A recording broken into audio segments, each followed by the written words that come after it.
نبی کریم صلی اللہ علیہ وآلہ وسلم نے فرمایا،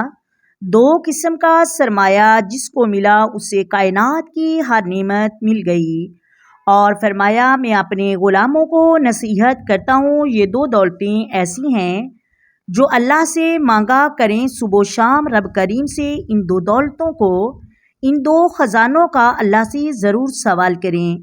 یہ دو دولتیں اور یہ دو خزانے مل گئے تو تمہیں ہر شے مل گئی۔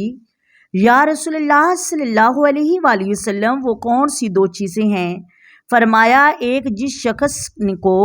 اللہ نے معاف کرنے کی دولت عطا کر دی، جو معاف کرنے لگ گیا، جس کی طبیعت میں درگزر کرنا آ گیا، جو لوگوں کی غلطیاں معاف کرنے لگ گیا، جس کو ایک دولت یہ مل گئی، اور دوسرا میرے مصطفیٰ علیہ السلام نے فرمایا جسے اللہ نے یقین کی دولت عطا فرما دی تو اسے کائنات کی ہر شے مل گئی۔